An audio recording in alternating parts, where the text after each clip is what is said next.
Hello, welcome to the stream. Thank you for tuning in, everyone on Twitter. Big up for you. And I hope everyone is excited for this stream, though. It is the first time we're doing a three-person stream. Oh, hold up. The layout is not meant to be like that. Let me fix that for you. But yeah, today is our first three people stream in a very long time. So, hopefully it's a good one. I've messed up the sizing on my little bubble here, but don't worry, our guests will fit right perfectly into their little squares. I'll have to make sure this isn't an issue for next time.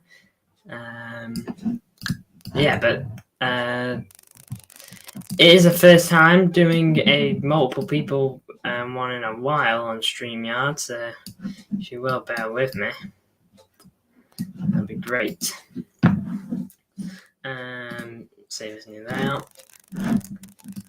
Boom. No, I don't look too great there, but hopefully. By the way, guys, just want to say MCFC Krish just a little bit late, so don't worry about him. He will be here, but we'll start off with MCFR, who I'm surprised is not filling out his whole thing. I did edit it to be like that, but whatever. Welcome to the stream, the MCFR. Big up to you. How you doing? Yes. Is my mic all right? Mic sounds good on my end, so I believe it is. Yeah, I'm looking forward to the stream. It's been a while since done one of these, so yeah, it's going to be fun. And God, I'm nervous for these last three games. Are we doing the FA Cup as well? Yeah. Final games for City. We're doing all four Premier League and FA Cup. So yeah, we're going to cover it all. But yeah, we're just waiting for Krish at the moment, so I'll just throw out some questions to begin, just about the season so far. I did actually put a poll up, not a poll up, but I did throw this question out on my community post, and I asked City's player of the season. Pretty sure you said Rodri or Foden. I can't remember who. A lot of people said Foden though, understandably. But I gotta say, on Phil Foden, where do you think, if City win the Premier League and the FA Cup, let's say, where do you think Phil Foden will get in the Ballon d'Or? Oh God, it's difficult because say if it was the equivalent of Madrid winning their league and their cup, he probably wins it, just considering how crucial he's been. But it's tricky because our players have no PR like Madrid, Bellingham. Even if he don't win the UCL, I still think he'll win the Ballon d'Or. I think he could get 6th or 5th because it's just a fluke, these rankings. Like, I bet if Portugal win the Euros and Ronaldo isn't even a crucial play for them, they'll make Ronaldo win the Ballon d'Or. Or if Argentina win the Copa America, do not be surprised if Messi is 1st or 2nd again. I genuinely wouldn't be surprised. So 5th or 6th at best, because there's no PR for Phil Foden, unfortunately. I won't even be surprised if they put, I don't know, like Bukayo Saka above him. That's how PR. Just the PR ranking for me, the Ballon d'Or. Like, it proved it last year with Erling Haaland, how he didn't win it. Like 61 goal contributions in a season where he won the treble, but because Argentina won the World Cup, Messi wins it. It's just PR. And like, Messi's in the top 10 rankings apparently this year. Immediately, like, what's he done? How is he in the top 10? It's just PR, total PR. I do kind of agree there. I do think that this award is losing its credibility, and last year's really put a stamp on that. I can get behind. I thought Messi winning it over Lauer was shocking anyway, when he should have won it in 2020, but because of COVID, he didn't. And even after that season, when he still had a pretty good year, Messi goes on and wins it, playing for Barcelona, who, he was like Barcelona. He was like dragging Barcelona, in all fairness, but I don't even think he won the league. He definitely didn't win the Champions League. And like, why did he win the Ballon d'Or over Lower? Makes sense of it all, but yeah, I do agree. It will ultimately come down for that. I think Phil Foden. I think if he can manage to get himself a couple more individual awards, getting the FWA Writers Award is a nice one to get, and it's probably one of the best you can get in England in terms of an individual award. But if you can get, a couple more of those, because I'd like to say Phil Foden is still eligible for Young Player of the Season. He will be eligible for that. So I wouldn't be surprised if he goes up for that. I don't think he'll actually win that though, but he'll probably win Player of the Season, to be honest. So yeah, throw him in there. And if he can win those awards and win some other random like individual awards, I reckon he'll make top 10. Top 5 is a push though for me. Although I think he deserves to be at the top 3 because he's been unreal. I'll ask you another question then. Hold on, I'm actually just gonna have a quick look. Okay. We've got an update from MCFC Krish. Looks like MCFC Krish won't be joining us, sadly. His computer's just absolutely crashed, and it doesn't look like he's going to be on. So it's just going to be me and you, MCFR. So we will crack on with that as well. I'm still getting. Oh, why is it like that? Oh, that's a bit better. Oh man, my layout's all messed up, and I don't know why. Okay. As I'm fixing this, I will get the thing up on screen in a minute. Just allow me to do this. Shouldn't take me long. Of course it's working this time. Wait there, sorry.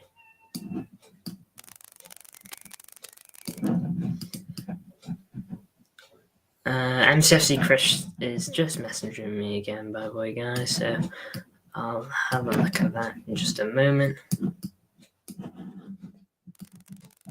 I have prepped my graphics, by the way, for 3 people, so there will just be an empty slot, but don't worry about it. And boom. 1-0 to Crystal Palace. A great goal. I think it's Eze Elise. Really good goal. That's good to see. This United, love to see it. Oh man, they might not even have lads. Chelsea might have European football over United. Makes sense of the world. Just gonna pull up City's remaining fixtures. And you know what? I didn't actually get to do a review on the Wolves game because of YouTube and my area being weird. So we'll actually just, won't do a full review on it, but, just get thoughts on it. If I just get the share screen up. I have to just say that goal then is some of the worst defending ever. The United just allow Elise to run right through and no one at all comes to him.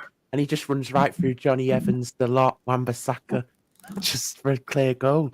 Crazy, shambolic defending.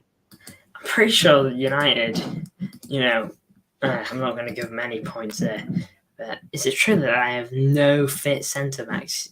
They got Johnny Evans, I guess. Casemiro at centre-back, blinking. They are shambles, but blinking. They need to find a way to win. Because it's definitely something to do with their training strategy, because it's not normal this many players getting injured. Yeah, the fixture schedule's crazy, but look, it's something to do with Eric Ten Hag's training style, surely, because before today, Bruno Fernandes has never had an injury in his career, and yet he's got one now. And Harry Maguire hasn't had many either. I've got to say, if there's any player, and I think Bruno Fernandes, okay, I don't like him, okay, I think he's a decent player, a bit overrated by United fans, but I got to say, his injury record is impeccable. It is actually unbelievable. But anyway, enough speaking about United. We don't talk about mid-table clubs. Now on to just to quickly look at this. I didn't get to watch all of it. I watched a good chunk of it. I'm gonna guess you did your whole watch along MCFR. What were your thoughts on this game from City and this performance on a whole? I thought it was very good. Certainly the best we've played in ages. It was good football, and I think it's football that we've not seen for ages from us. It's what we've been working up to all season. We've got it, which is great, but unfortunately, we've got it with 4 games to go. It was good. It was cool. 5-0 just looks better. I'm right in saying this is the third 5-1 of the season, which is becoming a common scoreline now for City 5-1. I do mean, and looking at, you wouldn't have saw it, but Nunes had a chance at the end of the game. You just got to bury it. You just got to absolutely bury it. But I don't know what he does. He just steps over it or something. Yeah, if that was Gundogan there, it would have been 6-1. And it's just them mad little margins where I know we won 5-1, but I look at goal difference, and also on Roy Keane calling Erling Haaland a spoiled brat. Clearly, everyone actually online is backing Erling Haaland, which is good to see. I just don't get Roy Keane, 53 years old, and trying to beef with a 23-year-old. It's just crazy. I think Haaland was great. I said it after the Forest game. He looked so much more fitter, better on the ball. He definitely was carrying an injury that, unfortunately, I reckon if this happened, if he got rid of his injury before the Madrid game, we would have gone through. Would be in the UCL semi-final. Fortunately, he didn't. Like that header. If that header was 2 weeks ago, he don't even jump that high, and he either skies it off target. You remember the Chelsea game a couple of months ago, or he just like 4 headers, just awful. That's my point. It was good, and Erling Haaland. I say if he gets 30 goals, he gets Premier League Player of the Season, and I just don't see why shouldn't he be in line for Ballon d'Or again. Why is no one suggesting him? Yeah, You're looking at 40 to 50 GNA again. Premier League and FA Cup, 40 to 50 GNA, by the way, when potentially being out for 2 months. It's just insane, and no one's even mentioning him in the top 5 of the Ballon d'Or. But it's PR. That's my point on that. I've got to say, I actually find it funny sometimes when I see rival fans, trying to like get into City fans' skin, saying Haaland has ghosted all season. He's been so bad. For a bad season, according to rival fans, Erling Haaland is having a better season than some strikers can wish for. I'll have a look for his precise stats now, but I'm pretty sure he's got like 25 Premier League goals. I've got it here. Just pulled up transfer market. 36 goals, 6 in the Champions League, 5 in the FA Cup, 25 in the Prem, and then 6 assists as well in all comps. For a bad season, he's got more goal contributions than he has games. For someone that is playing so badly, like a League 2 player, some might say. I think he's actually doing very well. By the way, I just want to say, big up to Geordie. I did put a couple of messages on screen just a minute ago. Big up to you, lad. Hope you are doing well. I'm not really sure what Newcastle's last score was, but I hope for you that it was a decent one. But yeah, this game. Oh wait, I'm looking at the wrong thing. Yeah, this game, I watched the highlights of it, of course, and watched a good chunk of it as well. From what I watched on the watch along, I was really impressed with the football we were playing. I think we've kind of found something that we seem to like now. I'm very happy with the Rodri and Kova pivot. I don't know what do you think to that, MCFR? Because I actually think Kova's doing really, really good now. I think he's really finding a place in the team as that pivot with Rodri almost. What are your thoughts on Actually, I've been speaking about this on my watch long sometimes, and I say, and on my Twitter previews as well, and I say the double pivot is actually great because it actually allows Rodri to become a bit like Ilkay Gundogan was for Man City and go more advanced, get loads of GNA, and I say loads of GNA. He's got over 20 GNA this season and could get the most assists in the Premier League as a DM. So maybe this is a thing that Pep's trying to evolve Rodri into eventually. Maybe he won't be a DM in the future. I think he still should be. I think he still will be. But there's a possibility that Kovacic or someone else could become the new DM and Rodri gets pushed into a number 8 where he can do what Gundogan used to be and effectively be that replacement for all that GNA that has been missed with Ilkay Gundogan. Because Rodri is capable of doing that. His finishing is good, his passing. See that cross to Erling Haaland? Perfect. Absolutely perfect. So, and he's also doesn't lose the ball very often, like Ilkay Gundogan. Can control it, reads the game well, probably better than Ilkay Gundogan did. So I don't want him to become an 8, but don't put past Pep for Rodri to become an 8 in the future because 20 GNA is a 6. Imagine how much GNA is an 8. Oh, transfer for Palace. Shot.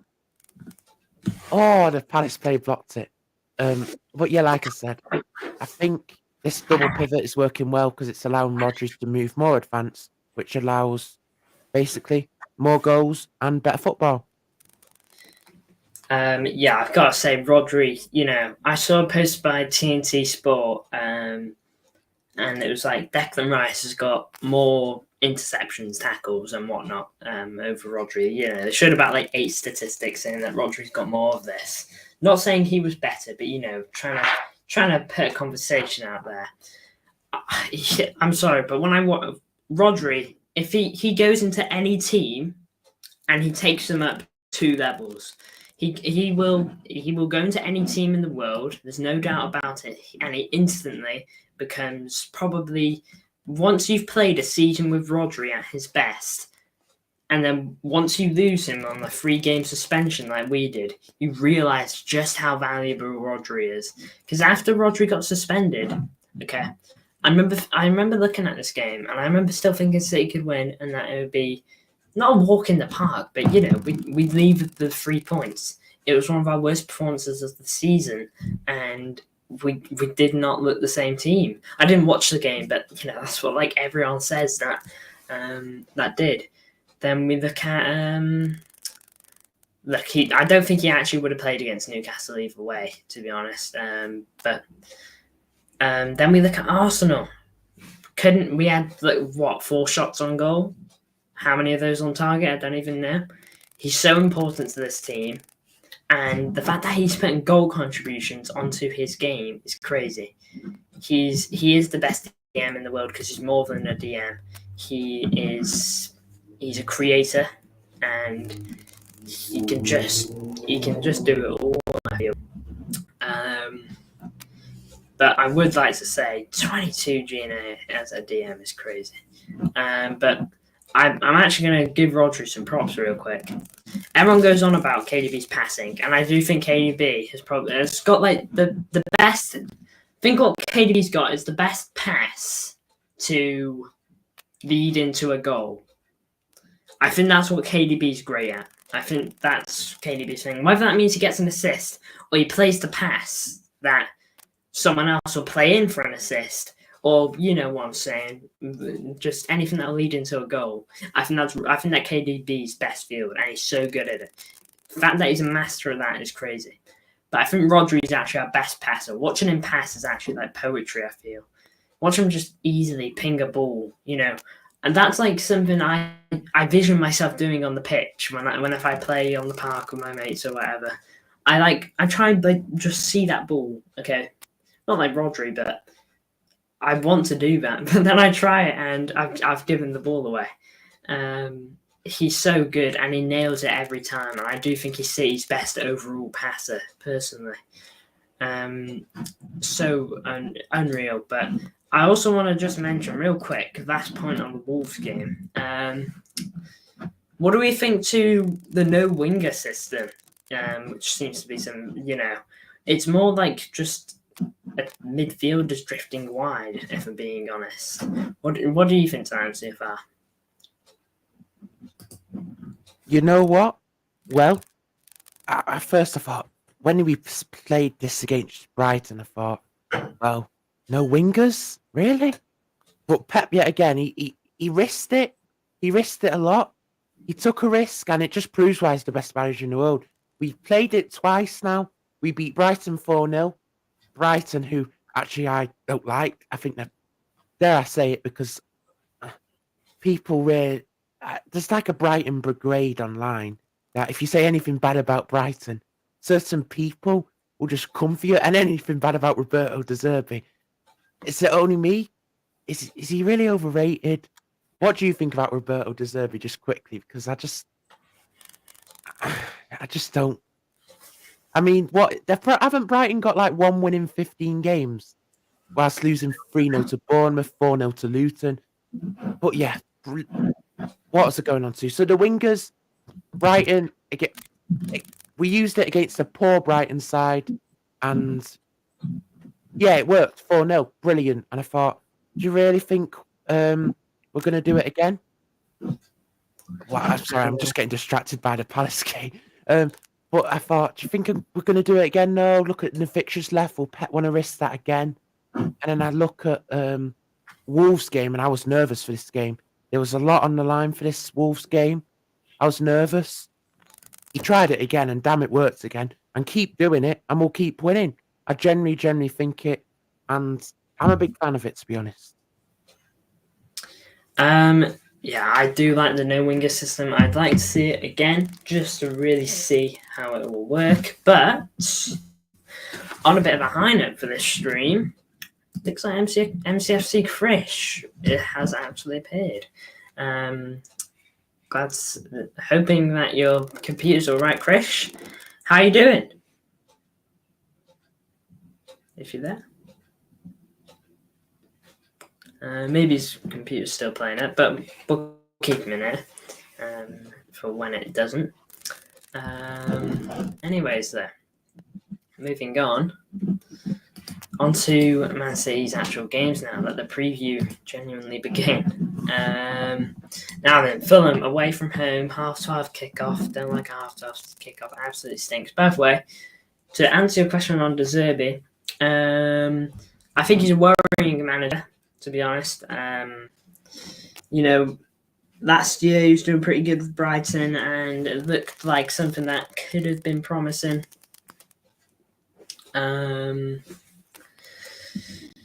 This year, I think the problem is with De Zerbi.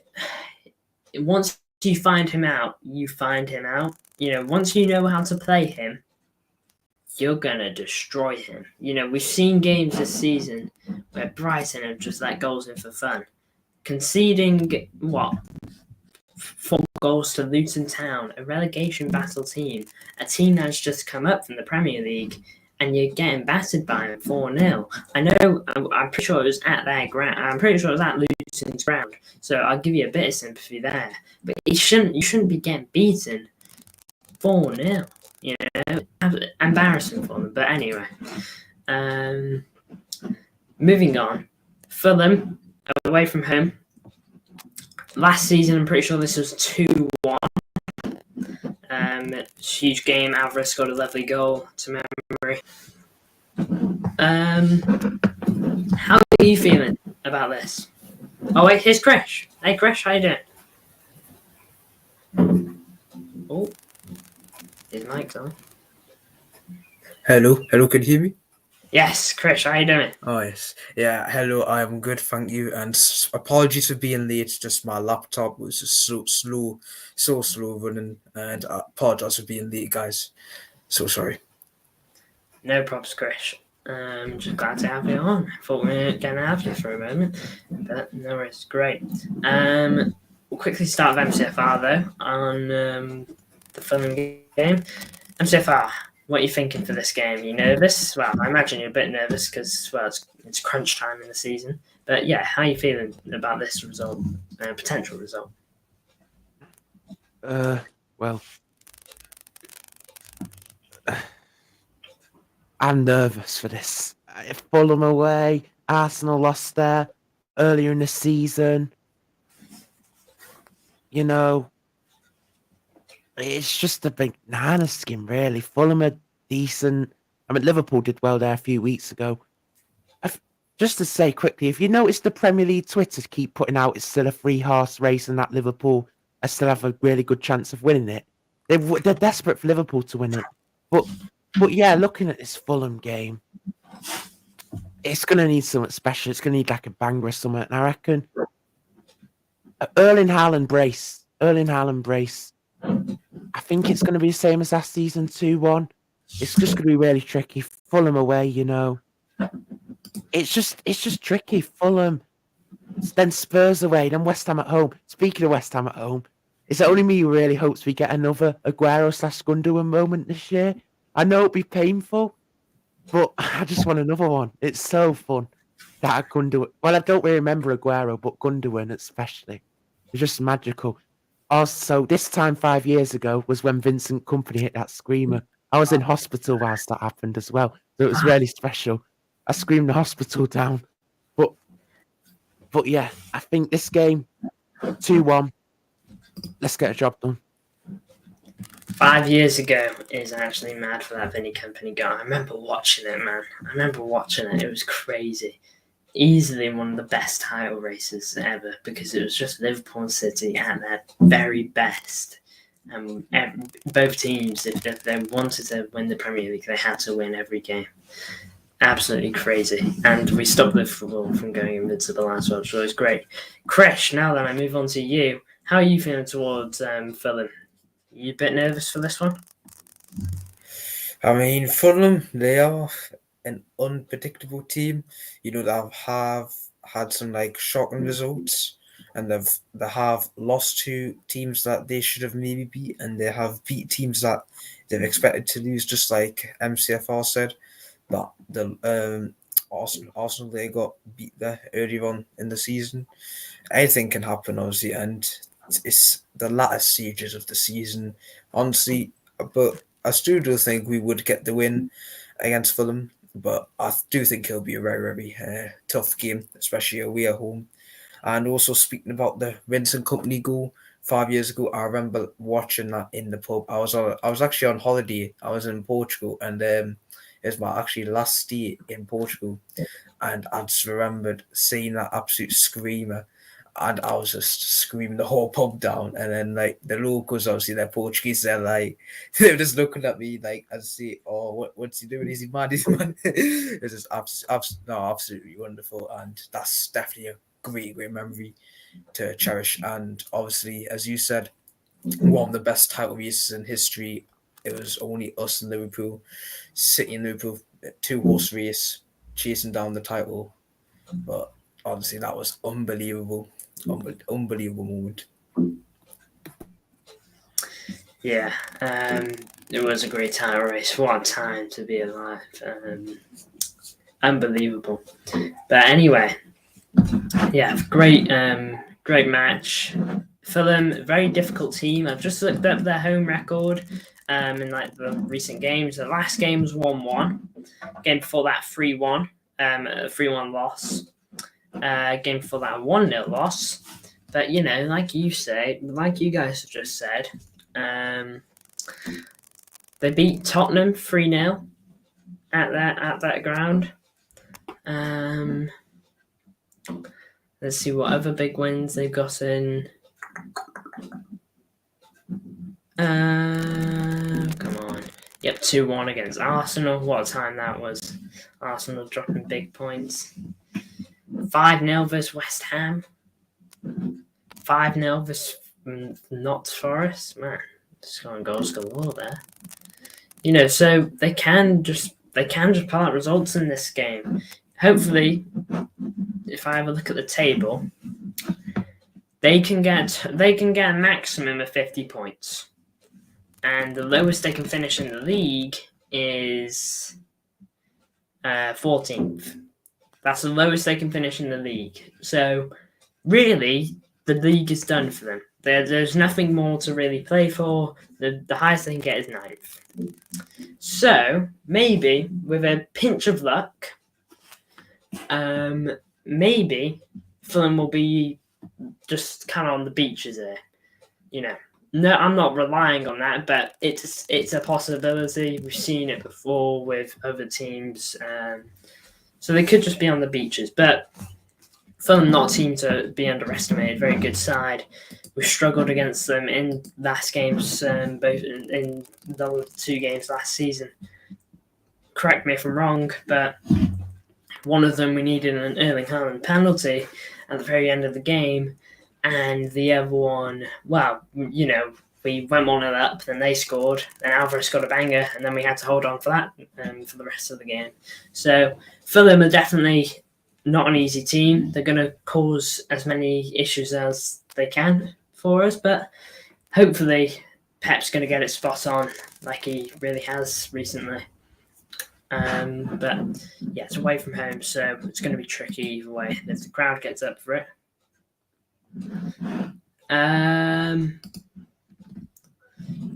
Welcome to the chat, Lord Stummers Greens. I'm just going to call you Greens.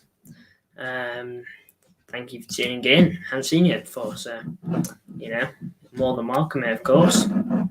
But yeah, Fulham definitely a difficult game, and like even you said, MCFR just easily could be a banana skin for any team.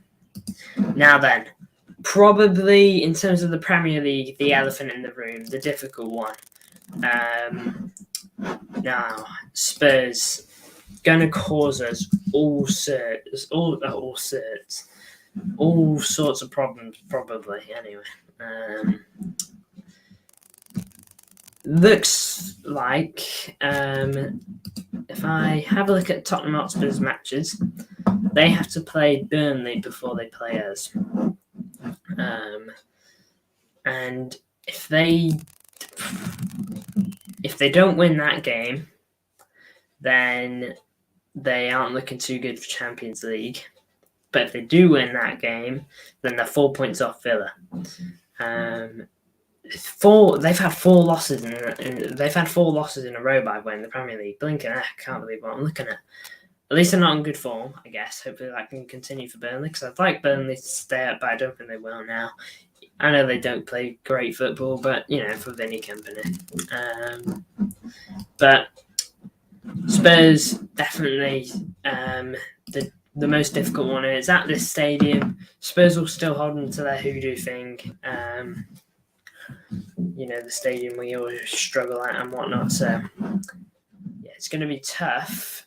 MCFC Krish, how are you feeling for the Spurs game?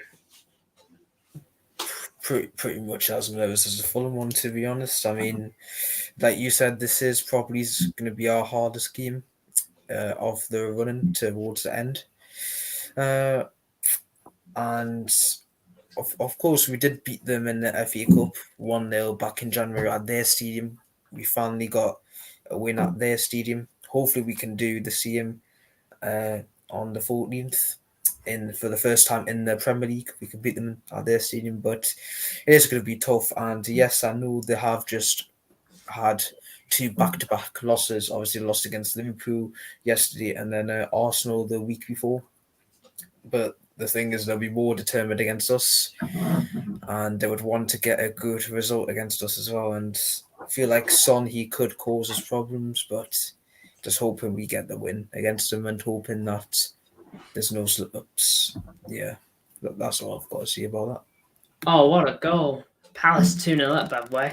What a goal by Mateta that was. 2-0 up for United. Go on, lads. No European football, please. Oh, I love it. Anyway, though, I think you're right there, Krish. I think Spurs will look to make problems. Heung-min Son absolutely cooks us whenever he plays us, even though he did score an own goal at the Etihad right after he scored a goal for Tottenham. I do think they're going to look to make problems. Champions League could still be on the table for them by the time that game comes around. So it's very important for them to win. for them to win what they got left. Now then, there is always the possibility. I personally doubt it, but maybe just maybe they'll be thinking just to get a pinch at Arsenal, give them a bit of give them a knock around. Just throw out, just don't even turn up. Just give us the 3 points. Because come on, we don't want Arsenal to win the league. They definitely don't want Arsenal to win the league. It's mutual. I get that they kind of get the short end of the stick, but come on, let us have it. How are you feeling about this MCFR? Big one, isn't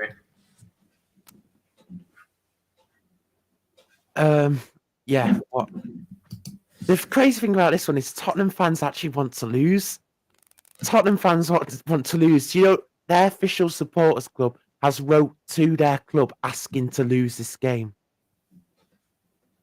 Their official supporters club has wrote to the club to ask them to lose this game. So potentially, I wrote this scenario on Twitter last night, got a lot of likes. Let's say this. I don't know how, because they're absolutely shocking. United beat Arsenal somehow. We can win the league at the Tottenham Stadium. The Tottenham fans will be celebrating with us.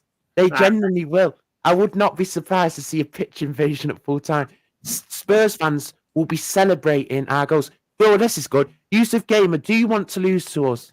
Because I've not seen one Spurs fan who wants to beat us. So if you beat us, Arsenal will probably win the league. If you beat us, Arsenal will win the league. So surely you want to lose to us. Because if I was in the position of if we beat a team, United would win the league, then I genuinely would want to lose to them. I'm just being honest. And I think people who say they're not, if the situation actually did come round somehow, they would. They definitely would. And unfortunately, the players won't think the same because players don't really care about rivalries like that. They would just want to prove themselves on the pitch. Everyone knows Tottenham always play us when they're in bad form. They're in the worst form in 20 years. And whenever they're in bad form, they always beat us. I've seen so many photos all week on Twitter. 2022, when they beat us 3-2 at the Etihad, they were on a run of 3 losses in a row. When they drew to us back in December, they were on a run of 4 losses in a row.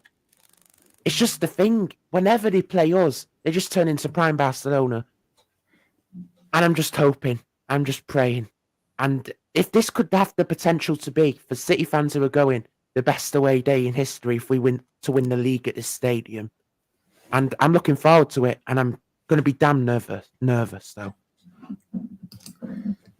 Yeah, easily the most nerve-wracking game of the Premier League, remaining Premier League fixtures for me. Spurs, they just love playing against us even when you think it's in your favour. They'll just feel like, hold on, we're not Tottenham. We're not Tottenham Hotspur. We don't like to bottle things. We're gonna give this a crack, and it just seems to always be against us. They've been a classic bogey team against us, really since the Pep era began. But hopefully they'll just hopefully they will hate Arsenal so much to the point where they want us to win. Which I mean, I bet they do want us to win the Premier League, Spurs fans, because I can't get behind a Spurs fan wanting Arsenal to win the league over City. In what world is that a thing? But yeah, maybe just maybe. Hopefully, maybe Champions League football would be off the table for them. So, meaning, it's not really all to play for at that point. Hopefully, Champions League football's done, and they'll just be like, we don't care about this. It doesn't affect us. So, maybe we'll see. But Spurs bound to be difficult, and will cause us troubles either way, I'm going to guess.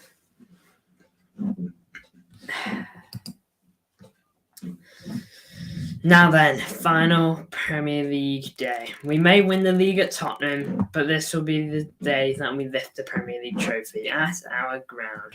If we win and if the league is not already won. It's absolutely massive. This game, even if exactly as I said, even if we think, this could be not a walk in the park, but a game in our favour, considering that the Etihad and West Ham are now the best form. It's still huge because of the magnitude of what could happen if we win. Now, this game was 3-1 back in September, 3-1 to City. West Ham were leading at half-time due to James Ward-Prowse, I think, header. James Ward-Prowse, though, I'm pretty sure he was like in some of the form of his life at the time. He was absolutely cooking for West Ham. What a buy, to be honest. I'm surprised no one bought him from Southampton sooner. But, yeah, James Ward-Prowse was cooking back then. I don't really know how he's doing now.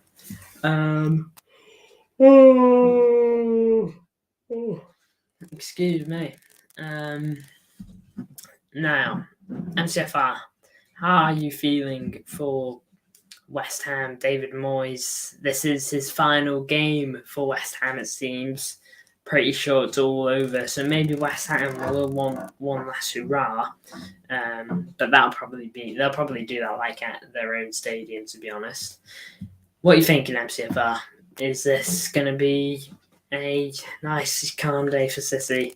Or are you a bit worried like the Tottenham one? From what I've seen online, just on the fans again, West Ham fans also want to lose to us. They can't stand Arsenal just as much as Spurs can't stand Arsenal.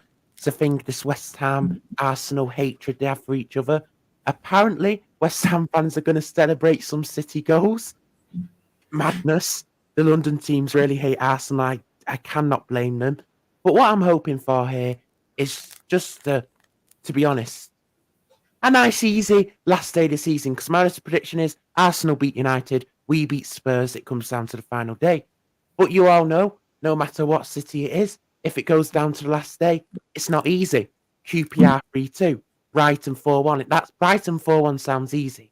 But do remember, we went 1-0 down in that game. And I was absolutely, oh my God. It was just after I came out of hospital as well. We went 1-0 down. I was like, oh, just get me back in hospital. I can't take this. But then luckily we came back straight away. And brilliant from Ilkay Gundogan and Riyad Mahrez. But the Aston Villa one, that was just bonkers. I cried when we came back. Like 2-0 down, Philip Coutinho, Steven Gerrard. It was all written in the stars for Liverpool.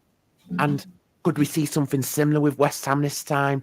Mikel Antonio, Arsenal fan, wants to play for Arsenal someday, saying he'll do all he can for Arsenal to win the league on the last day. David Moyes, last hurrah. David Moyes, send-off. Could it be something special for David Moyes? I could generally see this being 93-22.0. And it would be absolute scenes. It's going to be final days are always the best of the season for me. Don't matter who we play. Apart from last season, it was pretty dead against Brentford. We lost 1-0. But final days at the Etihad, when there's something on the line, no one beats us. Doesn't matter whether we're 4-0 down in the 95th minute, we're going to find a way to come back. Well, maybe not if we're 4-0 down in the 95th minute, but genuinely, I think this game's going to go something like 2-0 to West Ham till the 80 to 85th minute, and boom, boom, boom. Rodri with 2 goals and Kevin De Bruyne with 1. And it's going to be scenes in top 10 Premier League moments of our time. Man, no, I don't know if I'd be able to take that, to be honest. Being 2-0 down in the 85th minute, I think I just want to end the stream there and then. But I think looking back... Just sorry to interrupt. Knowing Arsenal, they'd probably be losing to Everton anyway. Just knowing them. I doubt they'd be... We'd probably be losing. It's the most Arsenal thing ever. We lose to West Ham, but they lose to Everton. That's what I can see happening. That would be so funny. But yeah, this game, one way or another, it will cause us a bit of trouble because it is last day. last day's always so unpredictable. Like, I wasn't really there to see it. I was, but I wasn't really. Look, Man City beating QPR 3-2. No one expected that to be such a drag. You know, it was QPR, relegation fighting team. I understand they were fighting for their lives, but we were top of the league, basically. We were top of the league going into it. So, you know, it's just an absolute mad one, the final day, and I'm excited for final day, but just as I'm nervous, I like to see how everything ends in the relegation battle and whatnot. But anyway, MCFC Krish, how are you feeling about this game, final day? Well, depending the way things are going up until this game, then bit of a both emotions. You know, you could be nervous, or you know, depending if Arsenal lose any games up to then.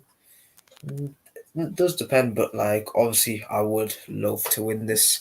Obviously, last game of the season at the Etihad, and yeah, just would love to win this game against West Ham. And speaking on Antonio as well, he's an Arsenal fan, so it'd be good for us to beat West Ham and us to win the league at our ground and lift the title up there.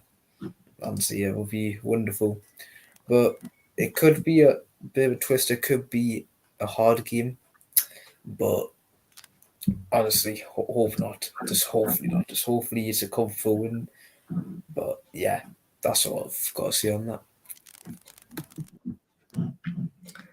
Man, we're getting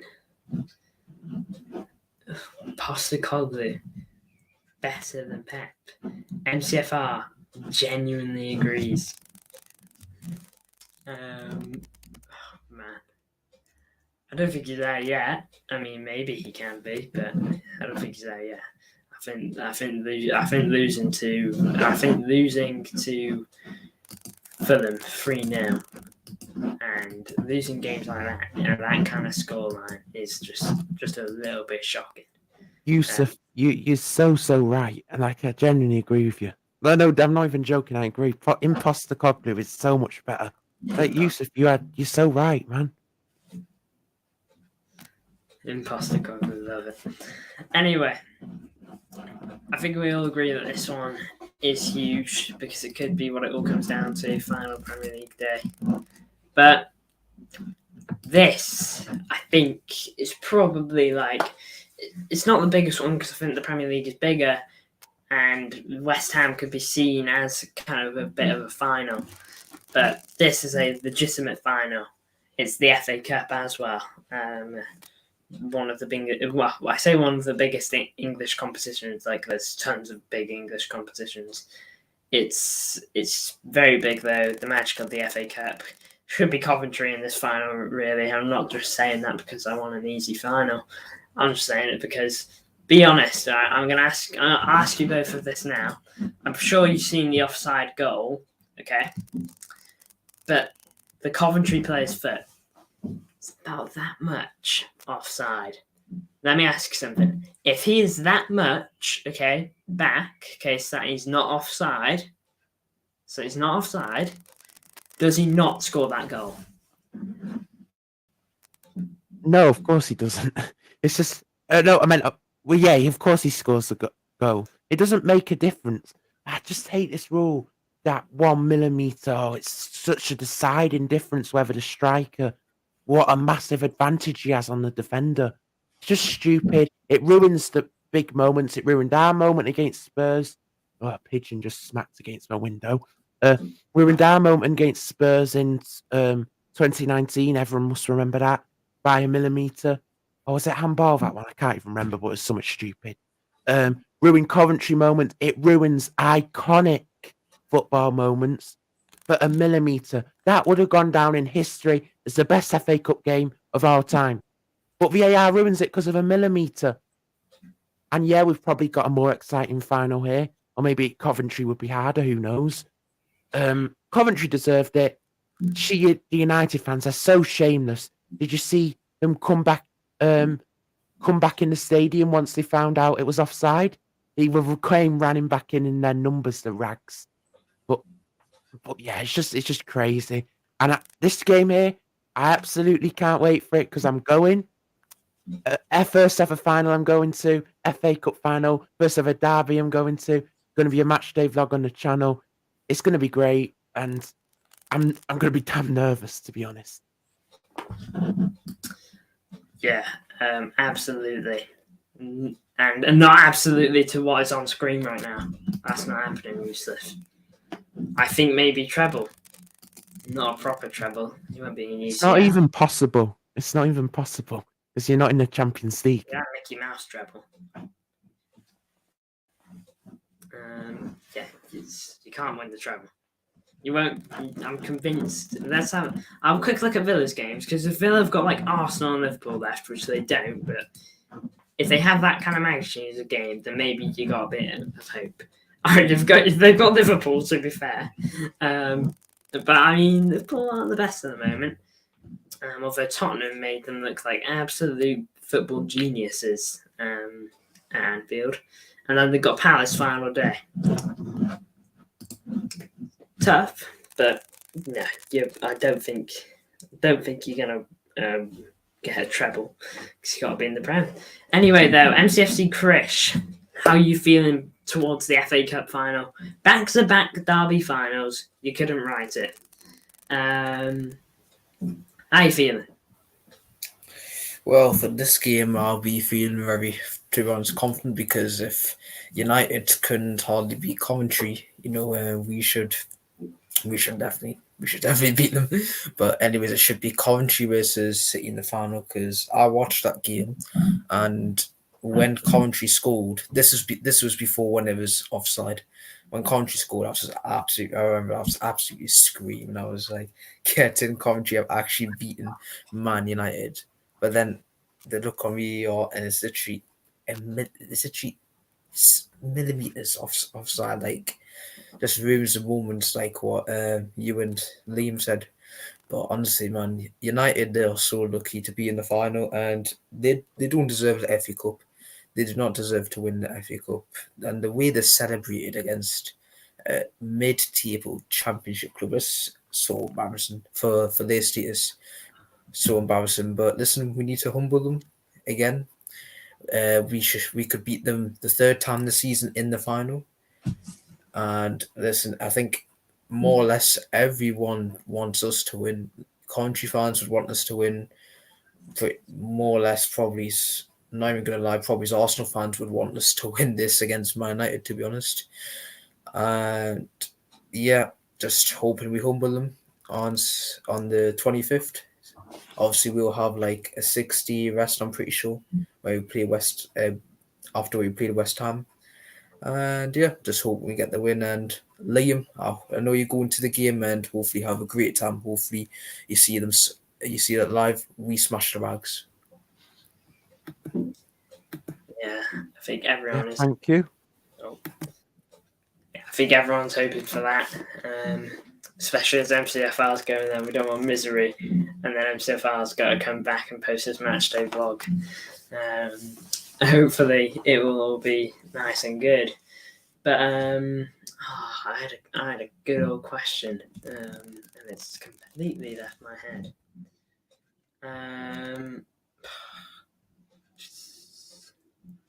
It's gone.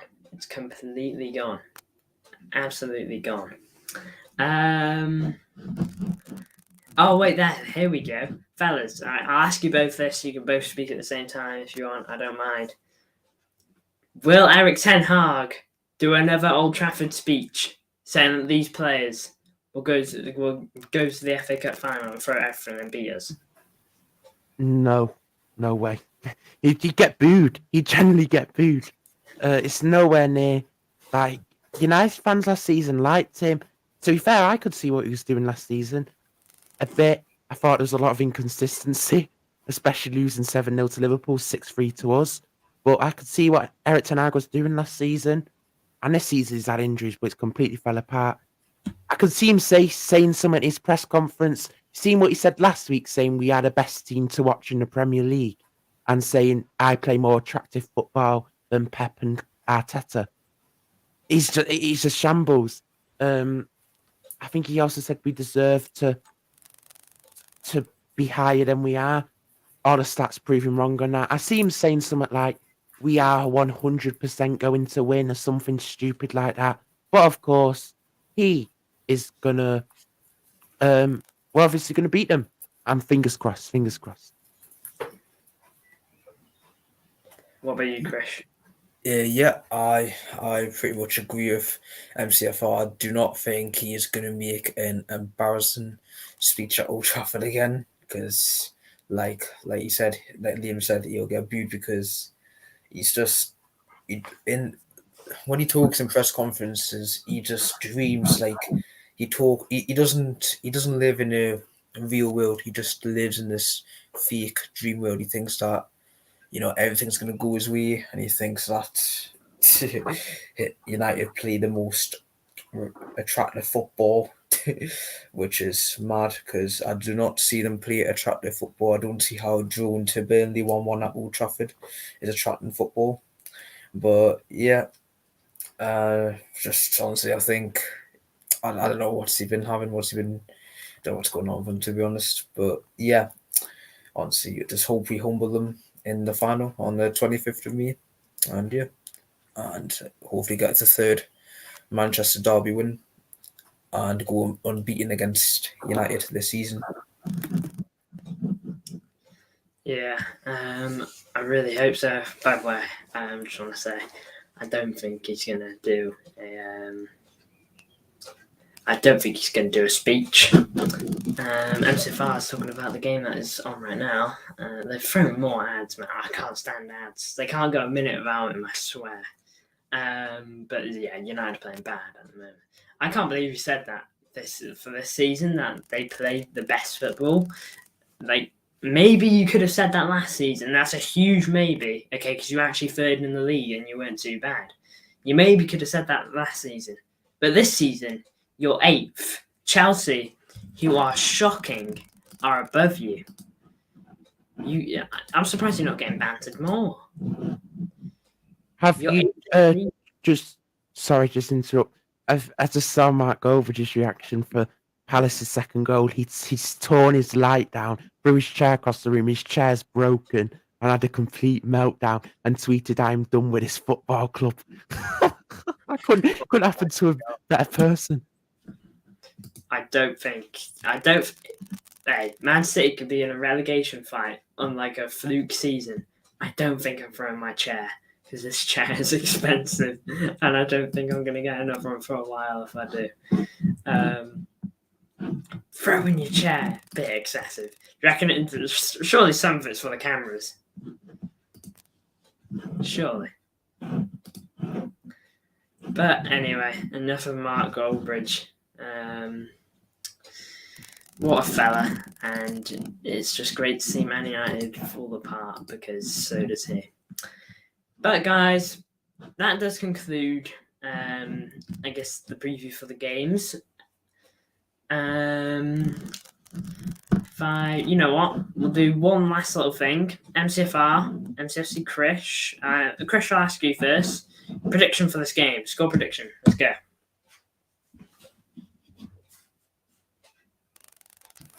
Gonna go for. I think this game is going to be very comfortable. I think we'll definitely dominate them, have more shots on target, more possession, more successful passes. But I reckon it'll only be a 2-0 win, and I reckon Foden will score, and I reckon a Haaland penalty. That's what I'm going to reckon. Haaland penalty last minute. That's what I reckon. Decent prediction. I like that. MCFR, what about you? Prediction for the FA Cup final? 2-2 after full time, and 5-4 on penalties. Onana's going to take his penalty. Onana's going to bizarrely take a pen for United. He's going to sky one. We're going to win 5-4 on penalties. It's crazy. I don't. I think I might have to leave the stadium. I'll be that tense. But yeah, that's what I'm going for. And yeah, let's bring it on. Oh my lord! Thank you. That would, sorry for interrupting, but that would be so nerve wracking. Honestly, just imagine your heartbeat will be raising up so fast, like literally on the penalties. Oh my God, that's such a dramatic finish, man. Especially the final. I don't think I'd be able to handle that, honestly. 2-2, 5-4 pens. I wouldn't even be dreading it like I was Real Madrid.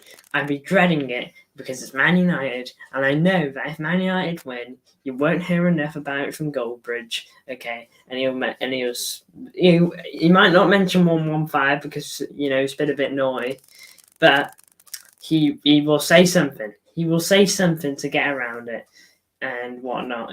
Say this is how a real club is and whatnot. FA Cup heritage and whatnot. I can't let it come down to penalties. I just want it done at the full time. But very interesting prediction, MCFR. To be honest, I'm not going to say I hope you're wrong, but I just hope the outcome is a bit better for City. I think all the players will want a 90-minute finish, but we will see. I suppose who knows? Maybe you bang on. Thank you, though, for your predictions. My prediction, I'm going to go 3-2 for City, of course. I think it's not going to be 1. I think it's going to go 1-0 City due to a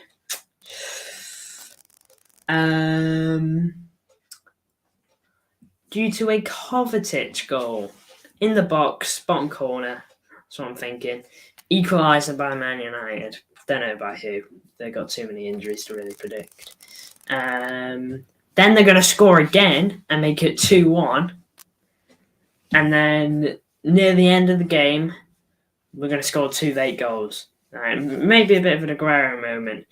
Not quite final Premier League day, but I guess final day, I suppose, of the season. A bit like that. To score the final 2 goals, we'll say Rodri gets 1 and KDB gets 1. Yeah. Anyway, there. Thank you for tuning in. Absolutely great. I'm going to not yet. I'm going to do the classic countdown to tune out. Krish, MCFR, I'm going to kick you guys when that starts. Is that good with you guys? Yeah, it's totally fine. It's been a great show, and I'm just nervous for these next few weeks. I'm not looking forward to it. I am absolutely so nervous, and I'm not looking forward to it at all. But yeah, great show, and yeah, thanks for having me on. No worries. Krish, you good with that? Yeah, boo, absolutely fine with that. Thank you again so much for having me on. Again, apologies, I was late. Just obviously sorry, the laptop just didn't really want to work, but glad we got finally working and glad in it. And yeah, just hopefully these next few weeks, hopefully it's a success for us. Hopefully get 2 major trophies and we do the dual, let's just say the domestic, hopefully. But yeah, great show and thank you so much. No worries, my pleasure. Thank you, everyone who tuned in. I do appreciate it. It's been great. And yeah, I will see everyone, hopefully, in the next one.